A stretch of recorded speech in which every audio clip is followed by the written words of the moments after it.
নিঃশব্দ অন্ধকারের ফিসফিসানি যখন মনকে স্পর্শ করে, তখন হারিয়ে যাওয়া অতীতের গহীনে এক একাকী কণ্ঠ ওঠে। বড় বিষুবরে উঠোন, দীর্ঘ দালান আর চিরন্তন কাঠের ঘরগুলো যেন কোনো অদ্ভুত জগতের আঙিনায় হেলান দিয়ে রয়। প্রতিটি ঘর দিয়ে বয়ে আসা বাতাসের সুরে যেন কোনো পুরনো ঘটনা ঢেকিয়ে রাখা। প্রিয়ার দিকেই জলের শীতল গোধূলি খসে পড়ে। মাস দুয়েক হলো সেই বাড়িতে এসেছে। বাপের বাড়ির হল্লায় বেড়ে ওঠা তরুণী হিসেবে প্রিয়া ভেবেছিল এ বাড়ি যেন অন্য কোনো বাস্তবতার দরজা খুলে দিয়েছে তাকে।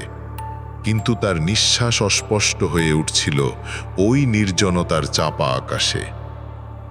দুপুরের রোদ যখন প্রশমিত হতে থাকে, উঠোনের ডালপালা ঝাড় বাঁধার গন্ধমাখা গন্ধ বাতাসে ঘুলে ওঠে।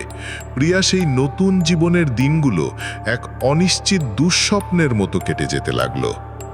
প্রিয়ার চোখে প্রথম ছাপ ফুটার কিছুদিন কাটতেই বুঝতে শুরু করলো এই বাড়ির নিঃশব্দ ভেতর যেন কোনো অশরীরী সঙ্গী বাস করে।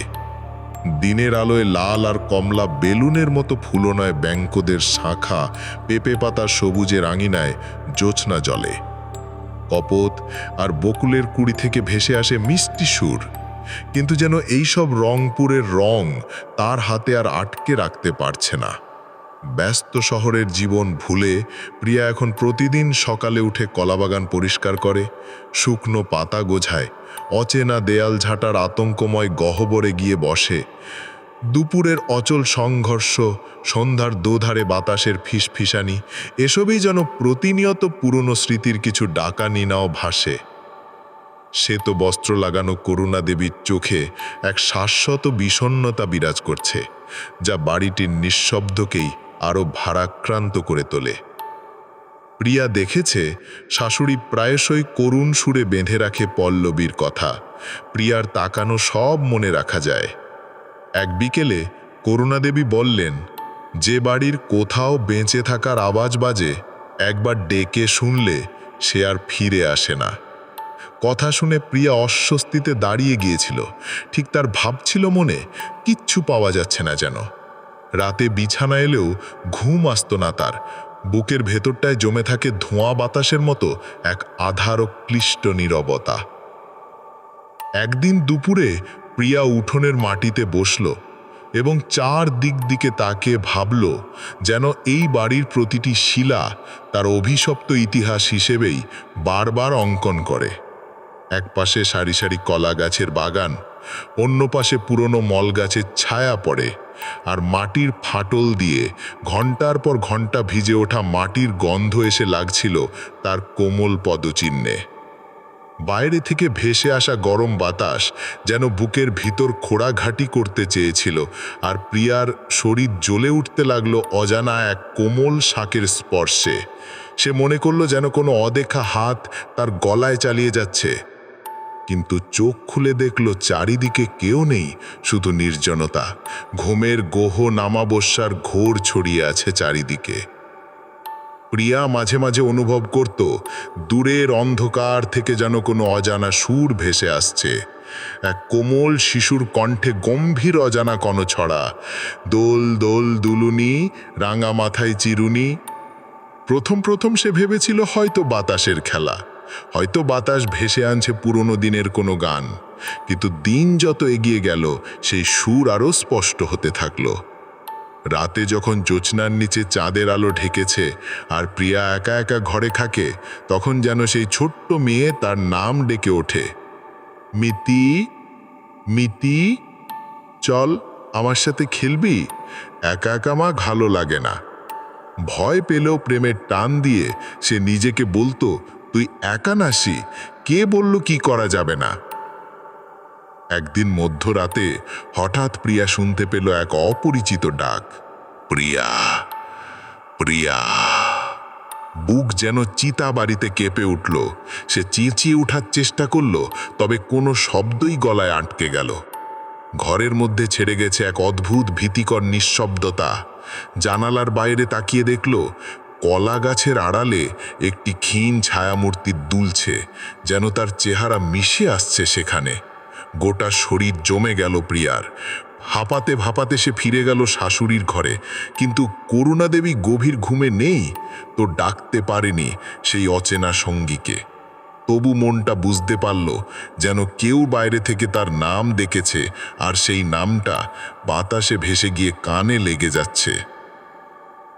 পরদিন বিকেলে প্রতিবেশী মণিমা বৌদি করুণা দেবীর বাড়িতে এসে মাথা নিচু করে বললেন, দিদিমা, নতুন বৌমার শরীর গতি কেমন আছে? গত রাতে দেখলাম বাড়ির পিছনের পোড়া আম গাছের নিচে একা একটি মেয়ের ছায়ামূর্তি গান করে ঘুরছিল। দেখলাম আপনার মেয়ের মতোই মনে হচ্ছিল, লম্বা কালো চুল, সাদা শাড়ি আর কপালের সিঁদুর। শুনেছি ওকে একসময় জলাঙ্গি বলতো গ্রামবাসী। কথাটা শুনেই করুণা দেবীর গায়ে হিম বয়ে গেল, সমস্ত গা ছমছম করে উঠল। কেন যেন কিসের ইঙ্গিত প্রিয়া বুঝতে পারল না। মণিমা চলে যাওয়ার পর করুণা দেবীর মুখ ফ্যাকাশে হয়ে গেল। কাঁদতে কাঁদতে তিনি প্রিয়াকে বললেন, আমি তো তোমায় কতবার বলেছি ওইদিকে একা একা যাস না। তুমি কি জানো আমার সোনালীকে ওরা ডাকতো জলাঙ্গি বলে?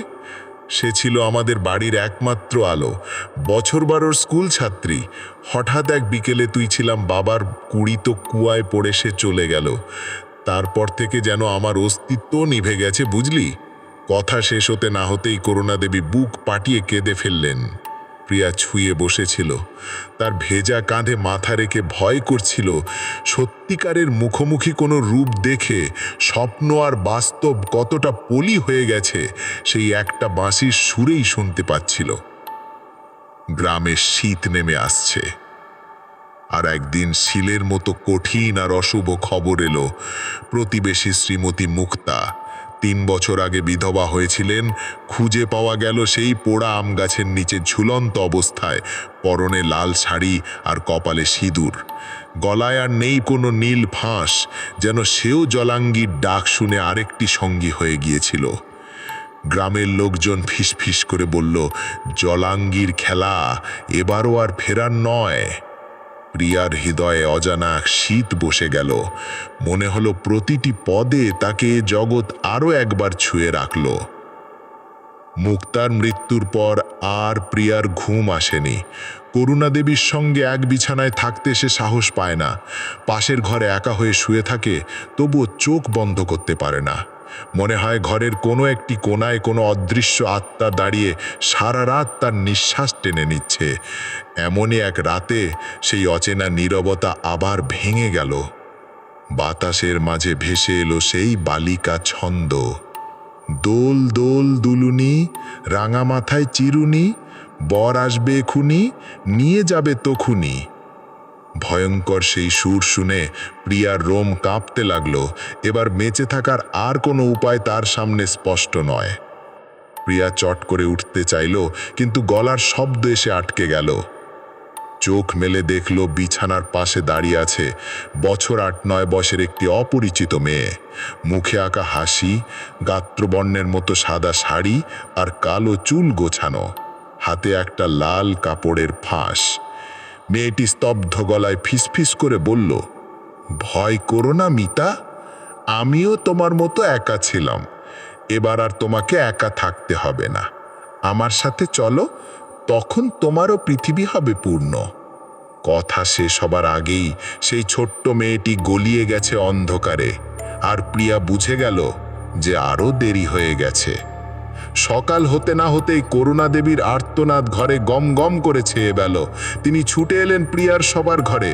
তখন ঘরটা ছিল শূন্য, জানালা দিয়ে হু হু করে বাতাস ঢুকছিল। পাগলের মতো চিৎকার করে উঠলেন, তারপর ছুটে এলেন উঠোনে, তারপর কলা বাগানের দিকে। পোড়া আম গাছের নিচে এসে চিৎকার করে পড়লেন। অন্ধকার ডাল থেকে ঝুলছিল প্রিয়ার নিথর দেহ, লাল শাড়ি আর সিঁদুরে সজ্জিত। পাশে দাঁড়িয়ে হাসছিল সেই ছোট্ট সোনালি চুলের মেয়েটা। তার মুখে বিবর্ণ হলেও ভাগ্য হাসি, আর পেছনে কালো ঋদ্ধিময় ছায়ার চোখ জ্বলছে আগুনের মতো। করুণা দেবী আর এক মুহূর্ত সহ্য করতে পারলেন না, তিনি জ্ঞান হারিয়ে ফেললেন। ভোর হলেই রূপেন খবর পেয়ে ছুটে এলো। সব শুনে সে স্থবির হয়ে দাঁড়ালো। বুঝতে পারল এবার আর এই অভিশপ্ত বাড়িতে কোনো আশার আধাস্রোত নেই। কয়েকদিনের মধ্যেই সে ও করুণা দেবী গ্রামের বেড়া পেরিয়ে চলে গেল, চিরতরে ভুলতে চাইল সেই ভয়াবহ স্মৃতিকে। বাড়িটা তখন পড়ে রইল একা। তবে সত্যিই কি একা? আজও দক্ষিণপুর গ্রামের মানুষ রাতে হাওয়ায় ভেসে আসা সেই চেনা সুর শুনতে পায়। দোল দোল দুলুনি, রাঙা মাথায় চিরুনি। আর সাথে মিশে থাকে আরেকটি কণ্ঠস্বর, একটু ভারী একটু পুরনো, যেন দুজন মিতা একসাথে গান গাইছে।